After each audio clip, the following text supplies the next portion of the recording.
Good afternoon, Your Honor. We concur with the issue here that illicit trade is really a perennial problem of our country that affects our private sectors and particularly our tobacco farmers and tobacco producing provinces and local governments, which is also affected by the reduction of the collection of the excise tax from cigarettes. And they also load the efforts of BOC and BIR for their efforts in the raiding of illicit trades in warehouses. That's it, Your Honor. Thank you. Thank you for that. Call on the PSA, Philippine Statistics Authority. Good afternoon, Chair. In behalf of my ANS, I'm representing the Philippine Statistics Authority.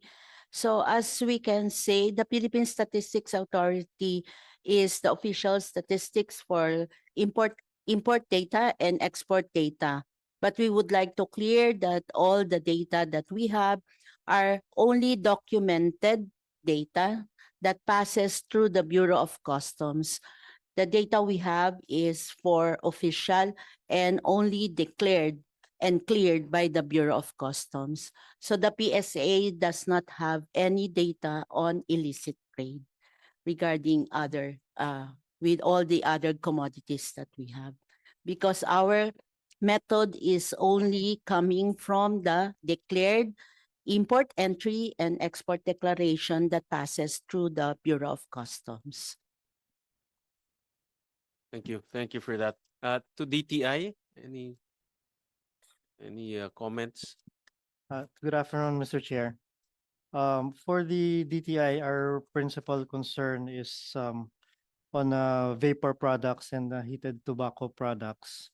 And to assist in the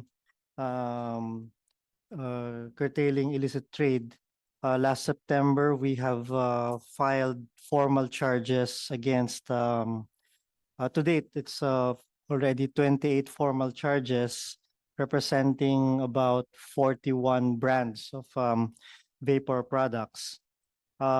With this action, we have seen a decline of illicit vapor products being sold in brick and mortar stores.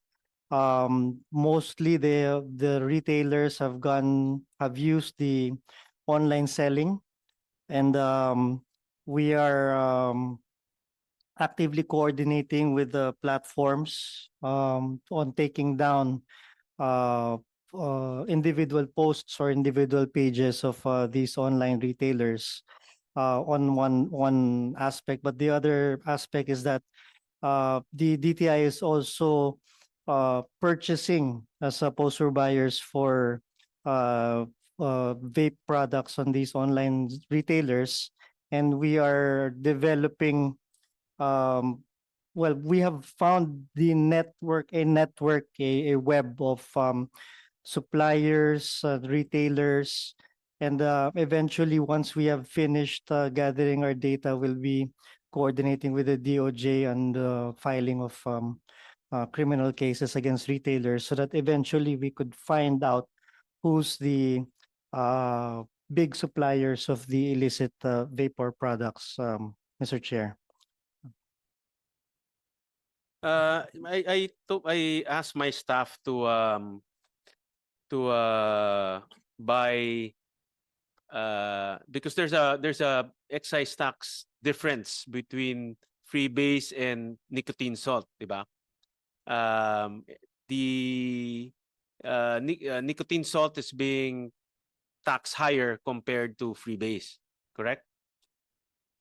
Yes, Mr. Chair. But I asked my staff, but if you look at the two, there's no, from a layman point of view and from a enforcement point of view, how do you know which one is nicotine salt and freebase? In fact, if you look at I was looking at this earlier, there's no mention of nicotine salt or freebase. Yes, Mr. Chair. Currently, Mr. Chair, there are only 10 brands which we have issued valid Philippine standard licenses and For for the vapor products. And the PS license or the standard requires the declaration of whether the nicotine type used is freebase or salt nic. So I'm assuming, Mr. Chair, that what you have in your possession is an illicit vape brand that was not issued no, but or these that's not part of have it. no indication whether they're salt base or ito tinitingnan ko ngayon or freebase. There's none. And Yeah. if you look at the if you look at the packaging, they're almost the same. Same shape, same circular bottle. The other one's obviously bigger, no, but they're almost the same. Yes, Mr. Chair. The vape law requires us to look for three packaging requirements: the graphic health warning, textual health warning, and the internal revenue fiscal marking. But pursuant to vape law also, we released Philippine national standards for the registration of these vape products, which requires the indication of the nicotine type. So if what you have, Mr. Chair, does not state the nicotine type, we should, well, we will be issuing the necessary formal charges and notice of violation for that product or even the seller and coordinate with the online platform where the seller is conducting its business.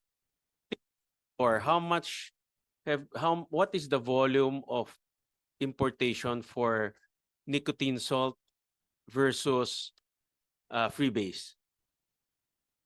Uh, I have no data on that, Mr. Chair, because what we have issued PSS, the registration on PS license, they are all free base.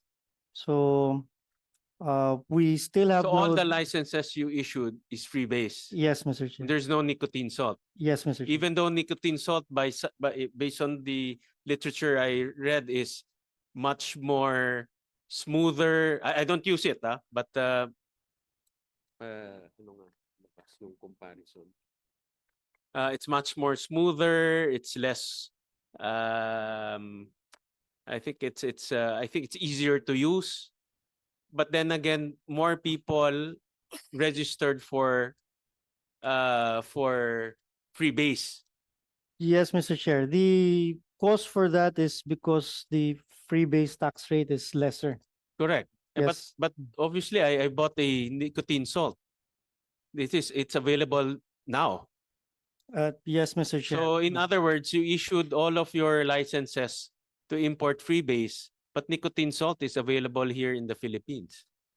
These products, Mr. Chair, I agree, Mr. Chair, it's illicit, illegally imported products, Mr. Chair. Correct. And they declare themselves as freebase, but well, in fact, they import nicotine salt because freebase is cheaper. For those that we issued the licenses for,